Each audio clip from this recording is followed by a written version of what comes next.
नमस्कार साथियों, मैं आशीष बिश्नोई, आपका एजुकेटर, ज्ञानपीठ क्लासेस नौका से। अपनी 4 क्लास में पहले से हो चुकी है, ये अपनी 5वीं क्लास है। उम्मीद है आप सब एंजॉय कर रहे होंगे। मैं तो बहुत एंजॉय कर रहा हूँ, आप लोगों का साथ, आप लोगों का बहुत प्यार मिल रहा है और आपसे उम्मीदें आगे भी बहुत है मुझे कि ऐसे आपसे प्यार मिलता रहेगा, ऐसे ही आप हमें स्नेह देते रहेंगे। कल अपने न्यूक्लिक एसिड के बारे में बात कर ली थी, न्यूक्लिक अम्ल के बारे में बात कर रहे थे, डीएनए के बारे में बातें चल रही थी, टाइम पूरा हो गया था। आप न्यूक्लिक अम्ल थोड़ा सा रिपीट कर लेंगे, डीएनए के बारे में भी बातें कर लेंगे। बाकी मैं आपको बताना चाहता हूं कि जितने भी कंपटीशन में जनरल साइंस के जो भी टॉपिक आते हैं, चाहे वो फिजिक्स का आता हो, चाहे केमिस्ट्री का आता हो, चाहे बायो का आता हो, वो रोजाना आपको 5 बजे एक क्लास मिलती रहेगी। तो अगले 2 या 3 महीनों में साइंस का सिलेबस पूरा हो जाएगा। और दूसरे टीचर भी है जिनको मैं अभी इन्वाइट कर रहा हूं, धीरे धीरे मैं प्लेटफॉर्म पे ला रहा हूं। तो मुझे थोड़ा टाइम तो देखो लगेगा टीचर्स को लाने में, लेकिन मैं जल्दी ही उन्हें भी प्लेटफॉर्म पे ले आऊंगा। हिस्ट्री का तो फिलहाल चल ही रहा है, आपके हिस्ट्री का तो प्लेटफॉर्म पे हमने क्लास लगाए रखी है। मैं जल्दी से कोशिश करूंगा कि मैथ और रीजनिंग स्टार्ट करवा दूं, क्योंकि बहुत सारे बच्चों के मैथ में थोड़ा इश्यू होता है या रीजनिंग में थोड़ा इश्यू होता है। आर्ट्स बैकग्राउंड के बच्चे होते हैं, कैलकुलेशन उतना अच्छा होता नहीं है। मैं जल्दी ट्राई करूंगा आपके लिए मैथ्स और रीजनिंग, वो सर भी आपके लिए अवेलेबल करवा दूं। उनका मैं चैनल पे बहुत जल्दी इंट्रोडक्शन करवा दूंगा आपसे। BR फैन सर है, इंट्रोडक्शन करवा कर मैं आपकी क्लासें स्टार्ट करवा दूंगा। ज्योग्राफी की भी मैं स्टार्ट करवा दूंगा और कुछ दिनों में पॉलिटी की भी स्टार्ट करवा दूंगा। तो आप साथ बने रहें, हम पे विश्वास रखें। धीरे धीरे मैं सारी क्लासें स्टार्ट करवा दूंगा, प्लस आपका फैकल्टी से भी धीरे धीरे मैं इंट्रो करवाता रहूंगा। तो वापस आते हैं अपने न्यूक्लिक अम्ल पे। तो न्यूक्लिक अम्ल की आपको पता ही होगा, खोज किसने की थी? फ्रेडरिक मिश्र ने। और फ्रेडरिक मिश्र ने इसका नाम क्या दिया था? न्यूक्लिन नाम दिया था। खोज किसमें की थी? तो मवाद कोशिका में की थी। और लेकिन न्यूक्लिक अम्ल नाम किसने दिया था? अल्टमान ने दिया था। और न्यूक्लिक अम्ल के उदाहरण कौन है भाई? डीएनए और आरएनए। परिभाषा क्या थी? यह आनुवंशिकता को और प्रोटीन संश्लेषण को नियंत्रित करता है। उसके बाद बात करें डीएनए के बारे में, डीऑक्सीराइबो न्यूक्लिक अम्ल पूरा नाम है इसका। खोज किसने की है? फ्रेडरिक मिश्र ने। और फ्रैंकलिन ने और विल्किंसन ने एक्सरे क्रिस्टलोग्राफी द्वारा इसका अध्ययन किया। होता कैसा है? द्विरुजुकीय होता है। और इसका द्विरुजुकीय मॉडल दिया किसने है? वॉटसन ने और क्रिक ने। वॉटसन ने और क्रिक ने यूज किसका किया? इसी एक्सरे क्रिस्टलोग्राफी का यूज करके ये मॉडल दिया गया था। आगे देख लें, डीएनए के संगठक क्या होते हैं? पेंटोज शर्करा, नाइट्रोजनी क्षारक और फॉस्फेट ग्रुप। इसमें कुछ चीजें आप और एडजस्ट कर सकते हो चाहो तो, और कई बार एग्जाम में पूछ लेता है। एक तो होता है बच्चों न्यूक्लियोसाइड और एक होता है न्यूक्लियोटाइड। पहले देख लें न्यूक्लियोसाइड। न्यूक्लियोसाइड, यदि कोई आपको पूछ ले न्यूक्लियोसाइड क्या है, तो ध्यान रखना न्यूक्लियोसाइड में आती है पेंटोज शर्करा प्लस नाइट्रोजनी क्षारक। पेंटोज शर्करा प्लस नाइट्रोजनी क्षारक। पेंटोज शर्करा भी आती है और नाइट्रोजनी क्षारक भी आता है। ये दोनों चीजें मिलकर क्या बनाती है भाई? न्यूक्लियोसाइड। कौन कौन? पेंटोज शर्करा और नाइट्रोजनी क्षारक। एक नाम आता है आपके न्यूक्लियोटाइड। न्यूक्लियोटाइड, ये न्यूक्लियोसाइड है और नीचे वाला क्या है? न्यूक्लियोटाइड। न्यूक्लियोटाइड किसको बोलते हैं? न्यूक्लियोसाइड,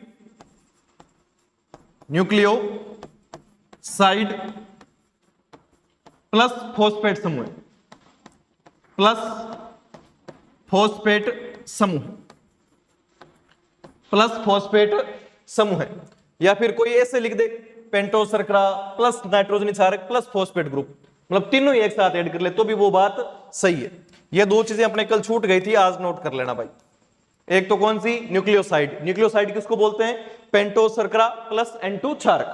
पेंटोज शर्करा प्लस N2 क्षारक। न्यूक्लियोटाइड किसको बोलते हैं भाई? Nucleoside plus phosphate group, plus phosphate group. और आप चाहो तो न्यूक्लियोसाइड की जगह क्या लिख सकते हो? पेंटोज शर्करा प्लस नाइट्रोजनी क्षारक। It's totally up to you.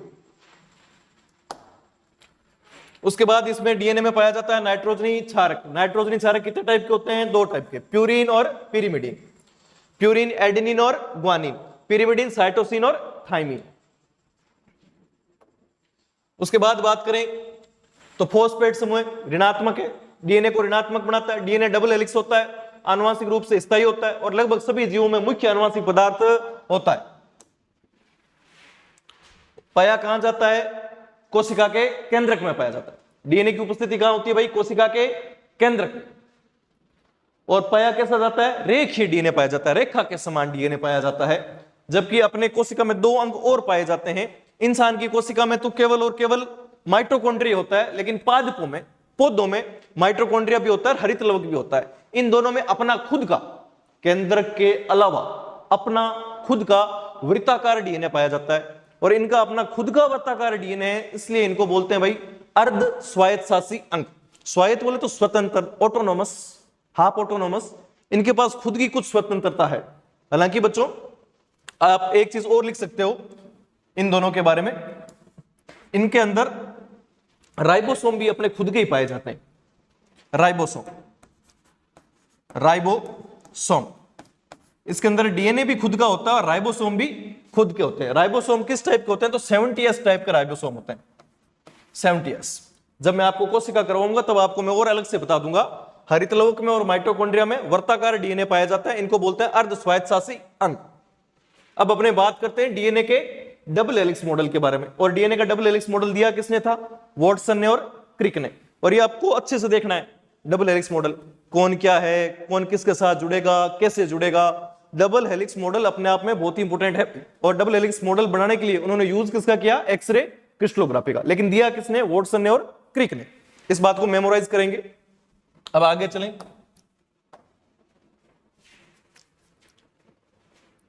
DNA का डबल हेलिक्स मॉडल, डबल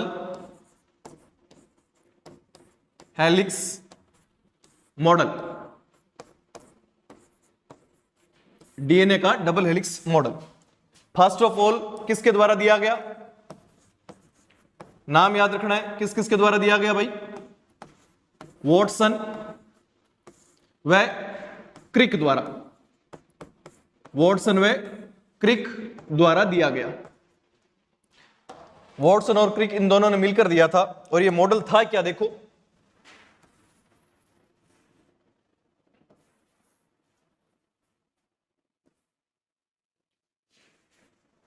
मैं थोड़ा सा और इसको प्रॉपर बनाता हूं भाई।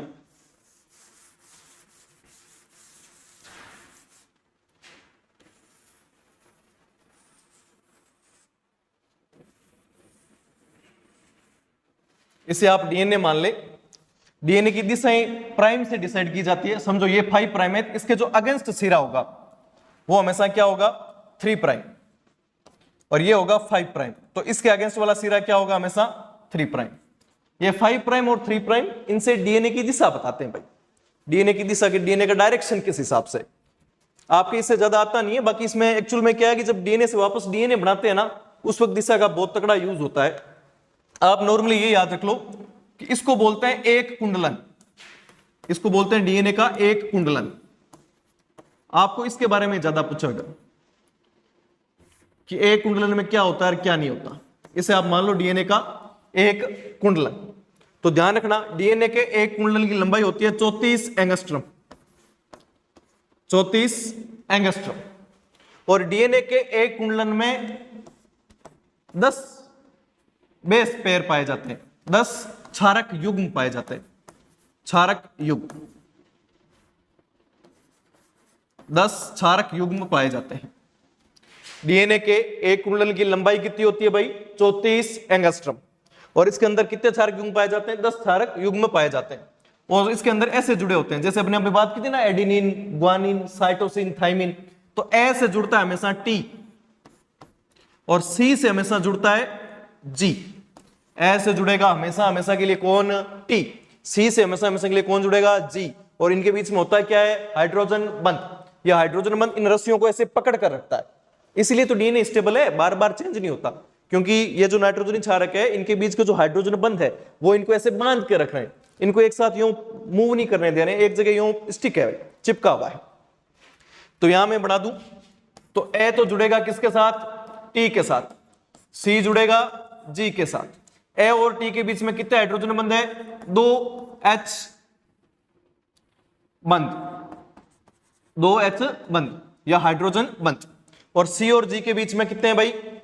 3 हाइड्रोजन बंध, 3 हाइड्रोजन बंद। मैंने ए और टी और सी और जी 2 ही बनाए, लेकिन हकीकत में होते कितने? 10। आप याद रखेंगे कितने बेस पेयर होते हैं? 10। एक कुंडल की लंबाई कितनी होती है? 34 एंगस्ट्रम, और इसमें टोटल बेस पेयर कितने होते हैं? 10। कुछ किताबों में 10.4 भी आपको मिल सकते हैं, कुछ में 10 मिलते हैं, कुछ में 10.4 मिलते हैं, तो 10.4 भी सही है और ज्यादा सही 10.4 है। उसके बाद आपको याद करना होता है इसका चौड़ाई। ध्यान रखना, इस कुंडलन की ये जो चौड़ाई है, ये चौड़ाई कितनी होती है? ये चौड़ाई होती है बच्चों 20 एंगस्ट्रम। 20 angstrom, 20 angstrom. एंगस्ट्रम आपने मैथ में पढ़ा होगा। एंगस्ट्रम क्या होता है? 10 की पावर -10। एंगस्ट्रम का मतलब होता है 10 की पावर -10। यदि मैं इसको मीटर में चेंज करूंगा तो कितना आएगा? 10 की पावर -10 मीटर। अरे आपने फिजिक्स में पढ़ा होगा milli, micro, nano, pico, fermi, angstrom. तो मिली 3, माइक्रो 6, नैनो 9, माइनस में है सारी पावरें, -3, -6, -9, -12, -15, और ये एंगस्ट्रम कितनी होती है? 10 टू दी पावर -10, 10 की पावर -10। इस चीज का अपने ध्यान रखेंगे। उसके बाद मैंने आपको ये तो बता ही दिया कि डीएनए कहां पाया जाता है? केंद्रक में पाया जाता है। केंद्रक के अलावा कहां पाया जा सकता है? हरितलवक में पाया जा सकता है, माइटोकॉन्ड्रिया में पाया जा सकता है। लेकिन इन दोनों में कैसा होता है? वर्ताकार होता है। जबकि जो डीएनए मुख्य रूप से कोशिका में होता है, केंद्रक में होता है, वो होता है रेखीय। और यहां पाया जाने वाला कैसा होगा भाई? वृत्ताकार होगा। इस चीज का ध्यान रखें। और लगभग जीवों में मुख्य आनुवांशिक पदार्थ के रूप में क्या पाया जाता है? डीएनए। डीएनए स्थायी होता है, तो जिन भी जीवों का मुख्य आनुवांशिक पदार्थ डीएनए है वो स्थायी है, वो बार बार बदलते नहीं है। और जिनका मुख्य आनुवांशिक पदार्थ आरएनए होता है ना, वो बार बार अपने आप के रूप को चेंज करते रहते हैं, बदलते रहते हैं। अब अपना नेक्स्ट हेडिंग है आरएनए। आरएनए देखते हैं, अगला हेडिंग लगाओ आप, आरएनए। आरएनए, एक बार लाइटिंग चेक कर लें प्लीज। आरएनए, राइबो न्यूक्लिक अम्ल। राइबो न्यूक्लिक अम्ल, राइबो न्यूक्लिक अम्ल, ये इसका पूरा नाम है भाई। आरएनए का पूरा नाम क्या है? राइबो न्यूक्लिक अम्ल। यदि कोई प्रॉब्लम है तो इस पे सेट डाल दो भाई। सही है? सही चल रहा है? ठीक है भाई, चलने दे। आरएनए का पूरा नाम क्या है? राइबो न्यूक्लिक अम्ल। जबकि डीएनए का पूरा नाम क्या था?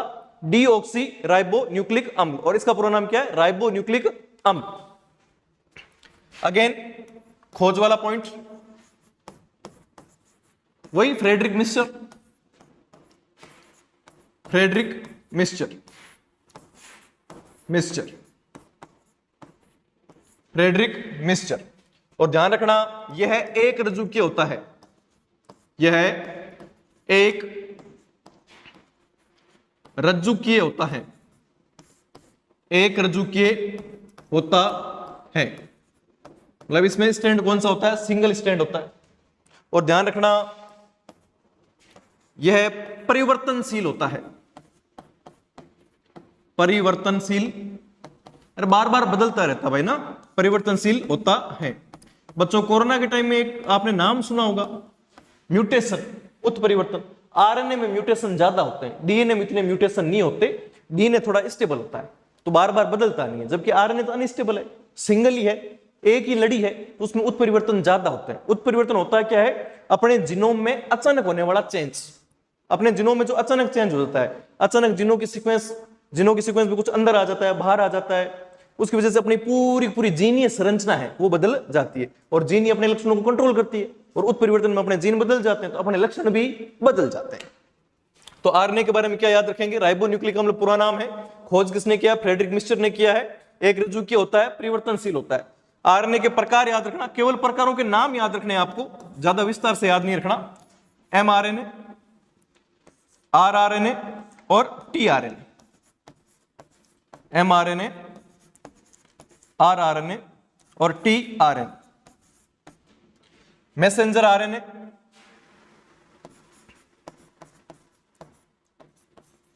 एम का बोले तो मतलब क्या है? Messenger RNA. आर का राइबोसोमल आरएनए, राइबोसोमल आरएनए। और टीआरएनए का ट्रांसफर आरएनए। चलो इतनी बात हो गई। अगली स्लाइड में देखें, उपस्थिति, उपस्थिति।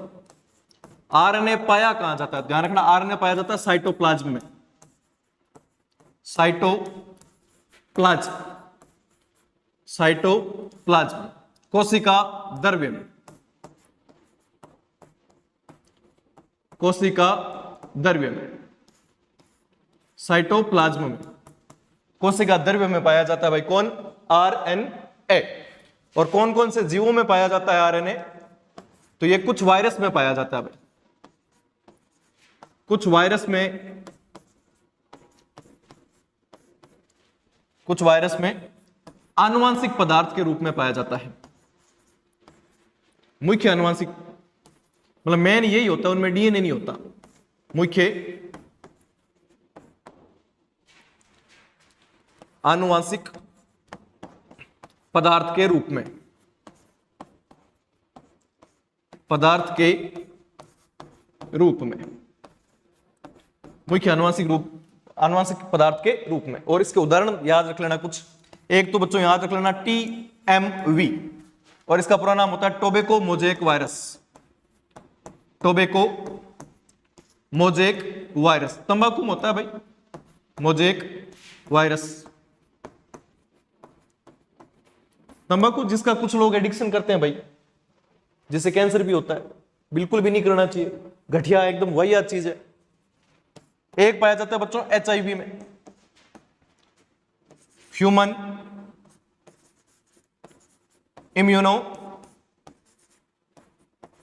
Immuno deficiency, human immuno deficiency,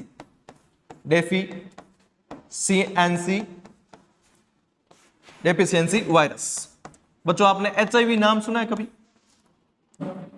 ads रोग नाम सुना होगा आपने, ये एड्स का रोग कारक है भाई HIV, ह्यूमन इम्यूनोडेफिशिएंसी वायरस। बड़ा ही खतरनाक होता है, इसके अंदर मुख्य जो आनुवांशिक पदार्थ है वो RNA होता है, और RNA बार बार बदलता रहता है, और जो चीज RNA बदलेगा तो अपन इसको न्यूट्रल नहीं कर पाएंगे। वायरस को देखो मार तो सकते ही नहीं, वायरस चाहे DNA का बना हो और चाहे RNA का बना हो, वायरस को मारना पॉसिबल नहीं होता, क्योंकि वायरस जीवित है ही नहीं। जो चीज जीवित ही नहीं उसे अपन मार कैसे सकते हैं। वायरस ना तो सजीव है ना ही निर्जीव है। वायरस जब अपने शरीर के बाहर रहता है तो वो निर्जीव है, और वो अपने शरीर में आ जाए तो सजीव है। वो सजीव और निर्जीव के बीच की क्या है भाई, वायरस योजक कड़ी है। वायरस सजीव और निर्जीव के बीच की योजक कड़ी है, इसे मारना पॉसिबल नहीं है। अपन इसको निष्क्रिय कर सकते हैं, न्यूट्रल कर सकते हैं। तो डीएनए वाले को तो अपन दवाइयों से, वैक्सीन से न्यूट्रल कर देते हैं, क्योंकि डीएनए से अपने सीक्वेंस बना लेते हैं, जीनोम बना लेते हैं, और फिर उसको न्यूट्रल कर देते हैं। लेकिन आरएनए वाला तो अपना जीनोम बार बार बदलेगा, तो अपन ना तो वैक्सीन बना पाएंगे ना ही इसको मार पाएंगे। तो कोई ऐसा रोग हो जाता है जिसका वायरस आरएनए से बना हो, तो उस रोग का इलाज बहुत ही मुश्किल होता है, या फिर हम बोलते हैं एड्स का तो इम्पॉसिबल होता है, एड्स का तो कोई इलाज है ही नहीं। ध्यान रखें इस बात का। तो आरएनए का प्रकार हो गया, इतना हो गया, ध्यान रखें। आगे अपने को देखने हैं आरएनए के संगठक।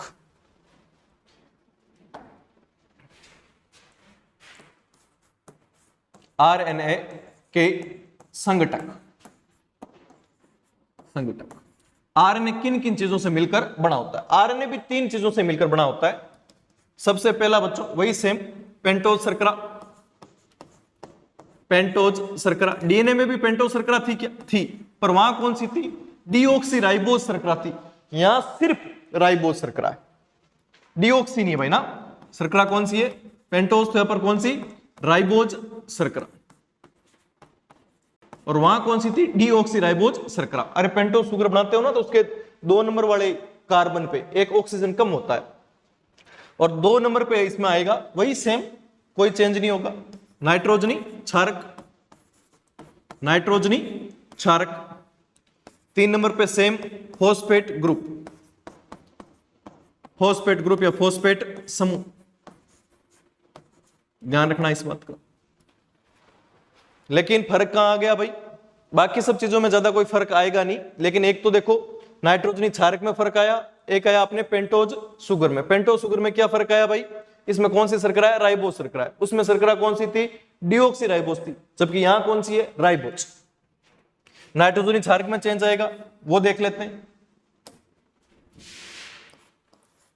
N2 क्षारक, और आप कल भी पढ़ चुके हो आप जानते हो दो टाइप के होते हैं, एक तो होते हैं प्यूरिन, दूसरे होते हैं पिरीमिडीन। पिरीमिडीन, प्यूरिन और पिरीमिडीन।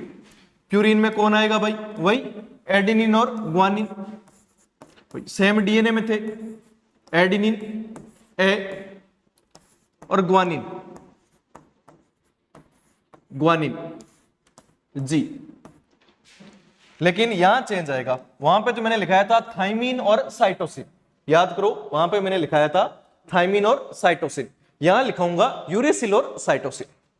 यहां क्या आएगा भाई, यूरेसिल, यूरेसिल और साइटोसिन, साइटोसिन, यू और सी।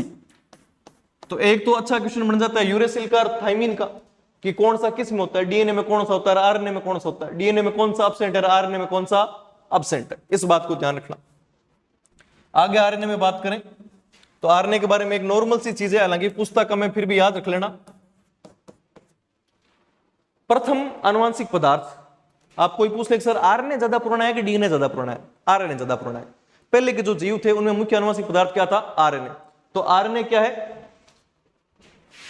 ज्यादा पुराना है, ज्यादा पुराना है किसकी तुलना में, डीएनए की तुलना में। लेकिन वर्तमान में मुख्य आनुवंशिक पदार्थ जीवों में जो भी है वो डीएनए है, आरएनए नहीं है। आरएनए नहीं होने की वजह क्या है, आरएनए स्थायी नहीं है। स्थायी नहीं है तो इसमें उत्परिवर्तन बहुत होते हैं, इसमें चेंज बहुत होते हैं, इसके जीन में बार बार बदलाव आ जाते हैं, जिस जीव में ये मुख्य आनुवंशिक पदार्थ है वो खुद भी बहुत ज्यादा बदलता रहता है।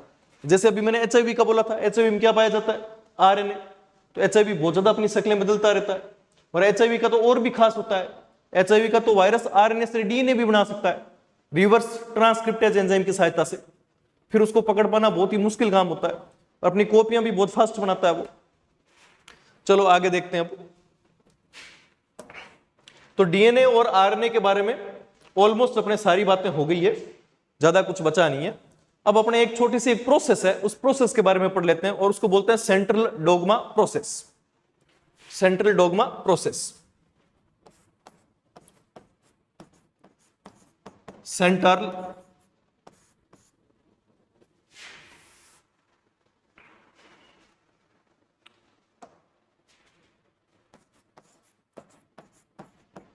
सेंट्रल डोग्मा, या फिर अपने ये बोल दें केंद्रीय सिद्धांत, केंद्रीय सिद्धांत। और इसमें निर्माण किसका होता है भाई, अंततः अंत में निर्माण होता है बच्चों प्रोटीन का। तो ये सिद्धांत किसके लिए है, प्रोटीन निर्माण के लिए है। प्रतिपादन या खोज बोल दें, इस सिद्धांत की खोज किसने किया, इस सिद्धांत को किसने दिया, किसने समझाया, क्रिक ने। नाम याद आ गया होगा बच्चों, एक जगह और आया था ये नाम, कहां आया था, डीएनए के डबल हेलिक्स मॉडल में आया था। वहां दो बंदे थे, एक का नाम वाटसन था, दूसरे का नाम क्रिक था। यहां पे अकेला है, अकेला कौन है, क्रिक है, ध्यान रखें इस बात का। यह सिद्धांत बोलता है क्या, इस सिद्धांत के अनुसार डीएनए से बनता है आरएनए, और आरएनए से बनता है प्रोटीन। सिद्धांत बोलता है कि अपने शरीर में मुख्य आनुवंशिक पदार्थ तो डीएनए है, लेकिन डीएनए से क्या बनता है, आरएनए, आरएनए से बनता है प्रोटीन। और प्रोटीन अब अपने सभी लक्षणों का नियंत्रित करता है, अपने जो भी लक्षण है, सब में अलग अलग टाइप का डीएनए है, तो आरएनए भी उसी हिसाब से बनेगा, प्रोटीन भी सब में अलग ही बनेगा, तो सबके लक्षण भी अपने यूनिक होते हैं। डीएनए से आरएनए बनने को बोलते हैं ट्रांसक्रिप्शन, ट्रांसक्रिप्शन। हिंदी में बोलते हैं बच्चों अनुलेखन, अनुलेखन, अनुलेखन। जबकि आरएनए से जो प्रोटीन बनता है उसको बोलते हैं ट्रांसलेशन, ट्रांसलेशन, अनुवादन, अनुवादन, अनुवादन। तो डीएनए से आरएनए बनने को क्या बोलते हैं भाई, ट्रांसक्रिप्शन या अनुलेखन। आरएनए से प्रोटीन बनने को क्या बोलते हैं, ट्रांसलेशन या अनुवादन। आप में से कोई पूछते सर डीएनए से वापस डीएनए बन जाए तो, इसको बोलते हैं रिप्लिकेशन या रेप्लिकेशन, रेप्लिकेशन, प्रतिकृतिकरण, कृतिकरण। अरे खुद की फोटोकॉपी तो हो रही है भाई, खुद की प्रतिकृति खुद ही बना रहा है। तो डीएनए से भी वापस डीएनए बन सकता है रेप्लिकेशन में, डीएनए से आरएनए किस में बनता है, ट्रांसक्रिप्शन में, और आरएनए से प्रोटीन किस में बनता है, ट्रांसलेशन में। तीनों अलग अलग प्रोसेस है, तीनों प्रोसेस का आपको ध्यान रखना है कि तीनों प्रोसेस क्या क्या है, और इसको बोलते हैं क्या है, सेंट्रल डोग्मा या केंद्रीय सिद्धांत। दिया किसने, क्रिक ने दिया। डीएनए से क्या बनता है, आरएनए, आरएनए से क्या बनता है, प्रोटीन, और डीएनए से आरएनए बनने को क्या बोलते हैं, ट्रांसक्रिप्शन, और आरएनए से प्रोटीन बनने को क्या बोलते हैं, ट्रांसलेशन। लेकिन बच्चों ध्यान रखना, कई बार आरएनए से भी डीएनए बन जाता है, आरएनए से डीएनए बन जाता है। इंटरचेंजेबल में यहां का साइन कर दूं तो यहां पे एक एंजाइम काम आता है, reverse transcriptase enzyme, reverse transcriptase enzyme. ये एंजाइम क्या कर सकता है भाई, सेंट्रल डोग्मा का उल्टा काम कर सकता है। आरएनए से क्या बना सकता है, डीएनए बना सकता है। और ये पाया किस में जाता है, तो ध्यान रखना, ये एचआईवी वायरस में पाया जाता है, एचआईवी वायरस में पाया जाता है। इससे वो आरएनए से डीएनए भी बना सकता है। इसको टेमिनिज्म भी बोलते हैं भाई कुछ, क्योंकि इसकी खोज जिसने की थी उनका नाम था टेमिन और बाल्टीमोर। लेकिन इतना अपने डीप में है नहीं, अपने ऊपरा ऊपरी है। तो आप नॉर्मली याद रखना कि आरएनए से डीएनए कौन से एंजाइम से बनता है, आप केवल एंजाइम का नाम याद रखना। उस एंजाइम का नाम है reverse transcriptase enzyme, reverse transcriptase enzyme. ये एंजाइम आरएनए को भी किसमें बदल सकता है, डीएनए को। जबकि आप जानते हो आरएनए तो बार बार चेंज होता है, तो उससे बनने वाले डीएनए में भी बदलाव आएगा, तो अपन इस रोगाणु को भी पकड़ नहीं पाएंगे। तो ध्यान रखना। आगे चलें, लगभग इस चैप्टर के अपन अंतिम पड़ाव पर आ गए हैं। इसके बाद तो एक तो अपना टॉपिक बचा है गुणसूत्र। गुणसूत्र आपको करवाना है, और गुणसूत्र अपने सिलेबस में छोटा सा ही है, बहुत ज्यादा है नहीं, नॉर्मल सा है। जितना डीप बायो में होता है 11th 12th में या नीट में उतना है नहीं, ऊपरा ऊपरी है। तो गुणसूत्र पढ़ाना है। उसके बाद कुछ आपको शब्दावलियां पढ़ानी है। शब्दावलियां जैसे एलील क्या होते हैं, समयुग्मजी क्या होते हैं, विषमयुग्मजी क्या होता है, जीनोम क्या होता है, ये सारी शब्दावलियां आएंगी। तो एक क्लास में आपके शब्दावली की लूंगा। शब्दावली में ज्यादा समय नहीं लगाऊंगा, शब्दावली 10 या 15 मिनट में हो जाएगी। शब्दावली के बाद मैं आपके एक पूरी डेडिकेटेड क्लास ले आऊंगा शब्दावली के जस्ट बाद में, और उसके बाद में एक और क्लास, यानी 1 घंटे की क्लास। 1 घंटे की क्लास में पूरी डेडिकेटेड ले आऊंगा, जिसमें ओनली मैं क्वेश्चन करवाऊंगा, एमसीक्यू के फॉर्म में, मल्टीपल चॉइस क्वेश्चन के फॉर्म में करवाऊंगा। तो उस टाइम में आप अटेम्प्ट करते रहना, अपनी कॉपी खोल के बैठ जाना और बताते रहना ना कि कितना क्या चला है।